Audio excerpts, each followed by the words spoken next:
Good morning students. RU channel आपका फिर से एक बार हार्दिक अभिनंदन करता है। आज की इस वीडियो में हम एक्टिव और पैसिव लेके आए हैं। तो आज हम आपको ये सिखाएंगे कि हम एक्टिव से पैसिव कैसे बनाएंगे और बड़े ही सुंदर ट्रिकी से।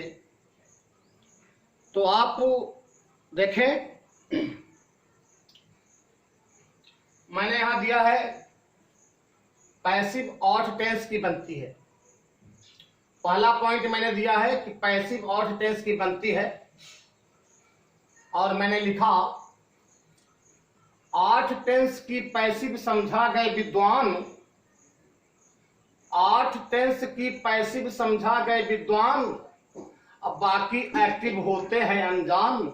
बाकी एक्टिव होते हैं अनजान। तो इसका अर्थ क्या है? ये जो मैंने दोहा दिया, इस दोहे का मतलब हम आपको समझा रहे हैं। 8 टेंस की पैसिव समझा गए विद्वान, अब बाकी एक्टिव होते हैं अनजान। मीन्स केवल 8 टेंस की हम पैसिव बनाते हैं, बाकी की हम पैसिव नहीं बनाते हैं। ये जो दोहा लिखा है, केवल हम 8 टेंस की पैसिव बनाते हैं, बाकी टेंस की पैसिव नहीं बनाते हैं। और मैंने फार्मूला दिया, एक्टिव से पैसिव बनाने का फार्मूला क्या है। उस फार्मूले को आप देखें, बहुत ही आपको एंजॉय आएगा, बहुत ही आनंद मिलेगा। देखें, कर्ता को कर्म, कर्म को कर्ता, नए कर्म के पहले बाई।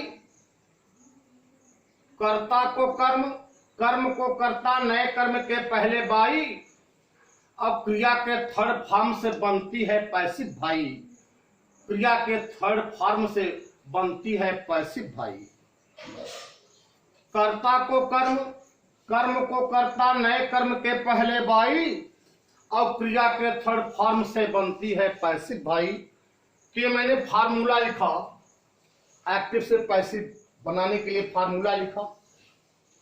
बच्चों, इसका मतलब क्या होता है कि हम कर्ता को कर्म करते हैं, सब्जेक्ट को ऑब्जेक्ट बनाते हैं और ऑब्जेक्ट को सब्जेक्ट बनाते हैं, और नए कर्म के पहले बाई, अर्थात पैसिव में हम बाई भी लगाते हैं और मुख्य क्रिया का तीसरा रूप लगाते हैं। आइए, यहां फार्मूला लिखा है, यहां ऊपर मैंने फार्मूला लिख दिया है। इसका अर्थ हम आपको समझा रहे हैं कि सबसे पहले हम ऑब्जेक्ट रखते हैं, उसके बाद सहायक क्रिया रखते हैं, उसके बाद क्रिया का तीसरा रूप रखते हैं, उसके बाद बाई रखते हैं, उसके बाद सब्जेक्ट का ऑब्जेक्ट रखते हैं। ये फार्मूला यहां पर लिखा गया है। पहले हम ऑब्जेक्ट रखते हैं, उसके बाद सहायक क्रिया रखते हैं, उसके बाद तीसरा रूप रखते हैं, उसके बाद बाई रखते हैं, उसके बाद सब्जेक्ट का ऑब्जेक्ट रखते हैं। ये फार्मूला आपके सामने लिखा है। तो फार्मूला का दोहा क्या है? कर्ता को कर्म, कर्म को कर्ता, नए कर्म के पहले बाई। अब क्रिया के थर्ड फॉर्म से बनती है पैसिव भाई। तो आपने फार्मूला पढ़ा, अब हम आपको समझाते हैं। देखें, ईजेएमआर पीआई को दर्शाते हैं, दोहे के माध्यम से समझा रहे हैं। ईजेएमआर पीआई को दर्शाते हैं, अब बीइंग लगाकर पीसी को समझाते हैं। पीपी से हम बीन बजाते हैं, पीपी से हम बीन बजाते हैं। एफआई से बी की कथा सुनाते हैं, एफआई से बी की कथा सुनाते हैं। फिर से एक बात पढ़ रहा हूं, ईजेएमआर पीआई को दर्शाते हैं, बीइंग लगाकर पीसी को समझाते हैं। पीपी से हम बीन बजाते हैं, एफआई से बी की कथा सुनाते हैं। तो आइए हम इसका अर्थ आपको समझाते हैं। जो मैंने दोहा लिखा है, ये दोहा आपसे क्या कह रहा है। देखें, क्योंकि जब हम एक्टिव से पैसिव बनाते हैं तो उसमें सहायक क्रियाएं लगती हैं। तो ईजेएमआर पीआई को दर्शाते हैं, इसका मतलब ये हुआ कि प्रेजेंट इंडिफिनिट में सहायक क्रिया ईजेएमआर लगती है। अब बीइंग लगाकर पीसी को समझाते हैं, इसका मतलब ये हुआ कि प्रेजेंट कंटीन्यूअस, पीसी जो लिखा है प्रेजेंट कंटीन्यूअस में सहायक क्रिया बीइंग लगती है। और पीपी से हम बीन बजाते हैं, पीपी का मतलब जो हुआ प्रेजेंट परफेक्ट।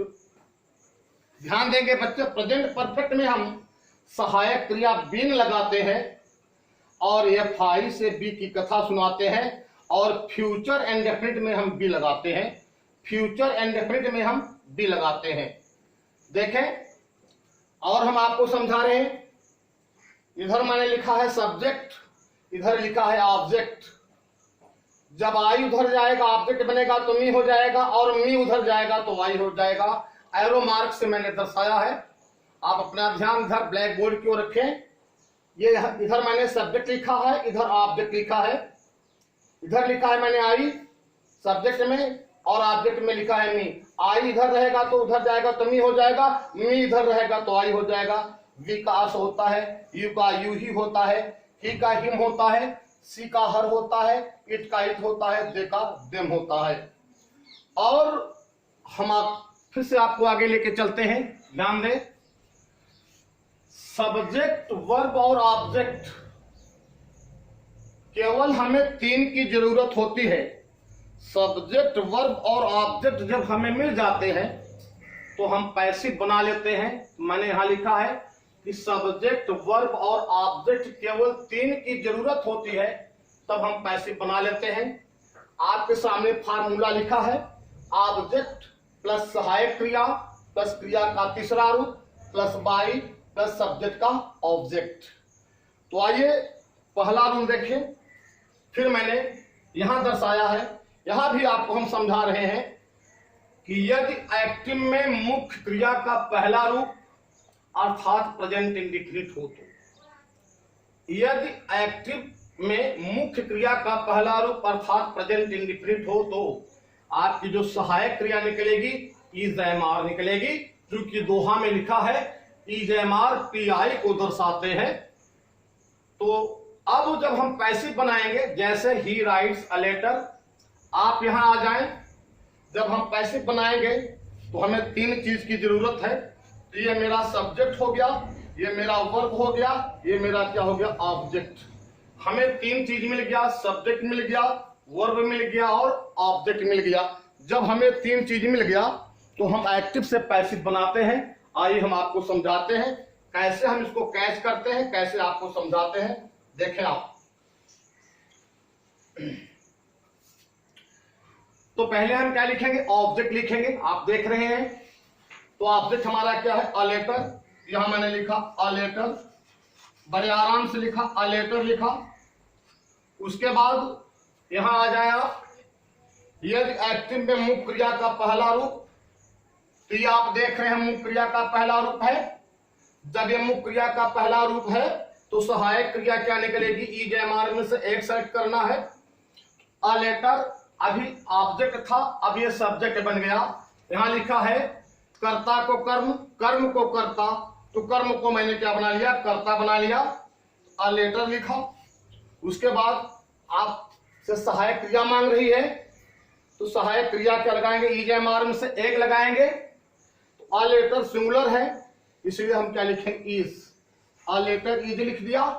उसके बाद फार्मूला में लिखा है, उसके बाद क्रिया का थर्ड फॉर्म लेंगे। क्रिया का थर्ड फॉर्म क्या हो जाएगा, राइट, रोड, रिटेन। यहां हो जाएगा written. A letter is written. उसके बाद बाई लगाया, उसके बाद ही का क्या कर दिया मैंने, हिम।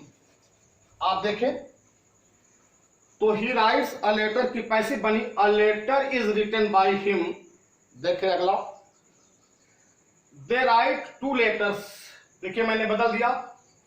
तो ये दे आपका सब्जेक्ट है, राइट आपका वर्ब है, टू लेटर्स आपका ऑब्जेक्ट है। हमारे इसमें टू लेटर्स हैं और एक क्रिया का पहला रूप है। आइए हम आपको समझाते हैं। ये मैंने लिखा टू लेटर से लिखा, टू लेटर से लिखा। अब चूंकि ऑब्जेक्ट मेरा सब्जेक्ट बन गया और सब्जेक्ट हमारा प्लूरल हो गया, इसलिए सहायक क्रिया हम क्या लगाएंगे, आर लगाएंगे।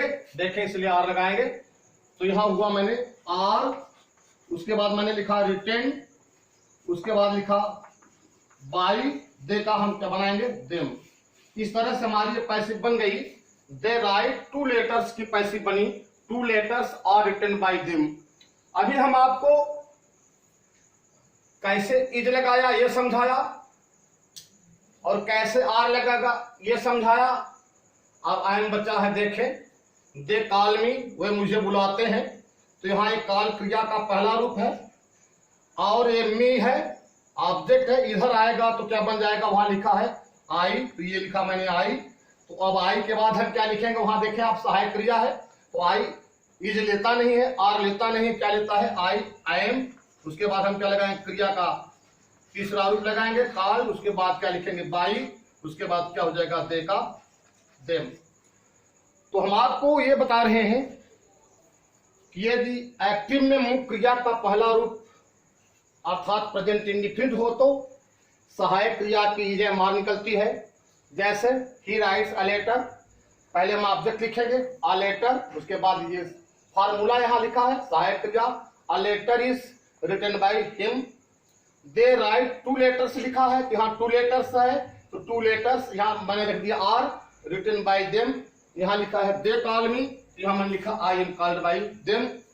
और जो इस चैनल के लिए नए होंगे उन सब से मेरा यह आग्रह है कि इस चैनल को सब्सक्राइब, लाइक और शेयर करें ताकि रेगुलर नोटिफिकेशन आपके पास पहुंचती रहे। आज हम आपको आगे समझाते हैं। देखिए, अब हम आपको आगे समझाते हैं।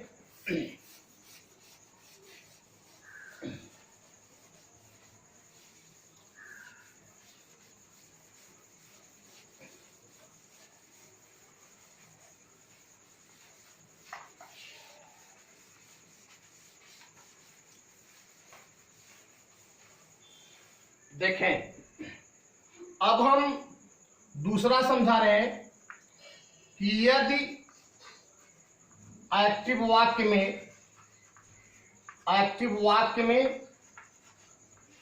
इज, एम और प्लस आईएनजी अर्थात प्रेजेंट कंटिन्यूअस हो, प्रेजेंट कंटिन्यूअस। देखें, अब हम आपको यह समझा रहे हैं यदि एक्टिव वाक्य में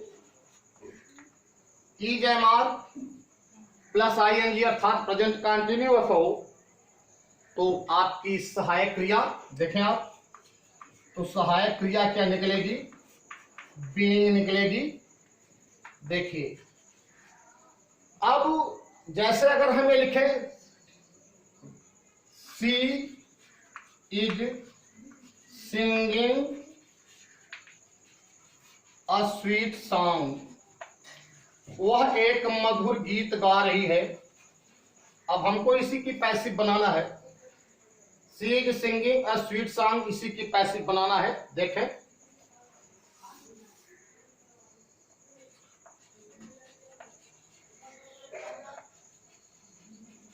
आइए देखिए, तो यहां लिखा है कि हमें तीन की जरूरत है, सब्जेक्ट, वर्ब और ऑब्जेक्ट। वहां आप देखें, ये आपका सब्जेक्ट हो गया, ये आपका क्या हो गया, वर्ब हो गया, और अ स्वीट सॉन्ग क्या हो गया, आपका ऑब्जेक्ट। तो ये सब्जेक्ट, ये वर्ब, ये ऑब्जेक्ट। फार्मूला आपके सामने लिखा है, पहले हम क्या लिखेंगे, ऑब्जेक्ट रखेंगे।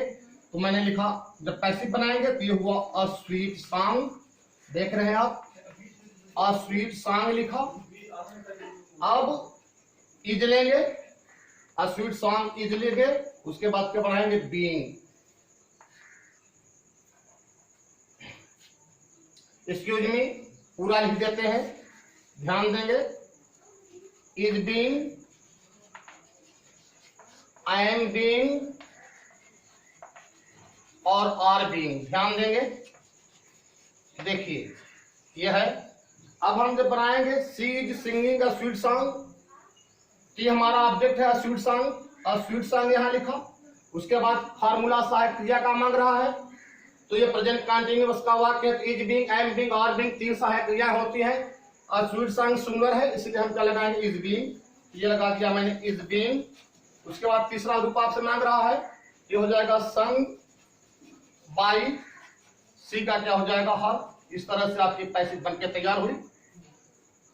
अब हम आपको अगला समझाने जा रहे हैं। देखें, तीसरा, यदि एक्टिव वाक्य में हैज हैव प्लस तीसरा रूप अर्थात प्रेजेंट परफेक्ट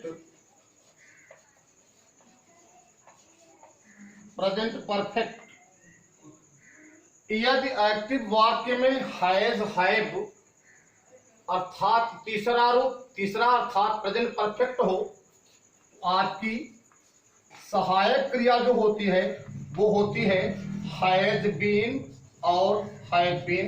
ध्यान देंगे तो ये मैंने यहां लिखा। अब हम आपको समझा रहे हैं, जैसे she has answered all the questions. देखेंगे ऑल द क्वेश्चंस। अब हमको इसी की पैसिव बनानी है। तो यार हम ये जानते हैं कि जब हम एक्टिव से पैसिव बनाते हैं तो हमें 3 चीज की जरूरत होती है। आपके ब्लैक बोर्ड पे लिखा है। तो आइए पहले हम देखते हैं। ये हमारा सब्जेक्ट हो गया, हैज आंसर्ड हमारा वर्ब हो गया, ऑल द क्वेश्चंस हमारा क्या हो गया, सब्जेक्ट हो गया। और यदि एक्टिव वाक्य में हैज है तो यहाँ देख रहे हैं हैज है और क्रिया का तीसरा रूप है, इसलिए हम पकड़ में बात आए कि ये वाक्य प्रेजेंट परफेक्ट है। तो सहायक क्रिया क्या होगी, हैज बीन या हैव बीन। तो पहले हम ऑब्जेक्ट लिखेंगे, जब पैसिव बनाएंगे तो हो जाएगा ऑल द क्वेश्चंस। ध्यान देंगे ऑल द क्वेश्चंस। अब हम ये देखना है इसमें हम हैज बीन लगाए कि हैव बीन लगाए। भाइयों ऑल द क्वेश्चंस आपका ऑब्जेक्ट था, अब ये सब्जेक्ट बन गया तो ये बहुवचन है, इसलिए लगाएंगे हैव बीन आंसर्ड। लिखेंगे आंसर्ड बाई सी का हम लिखेंगे हर। तो इस तरह से आपने present indefinite, present continuous, present perfect सीखा। बहुत बहुत धन्यवाद। और वीडियो हम आगे लेकर आएंगे। Thank you.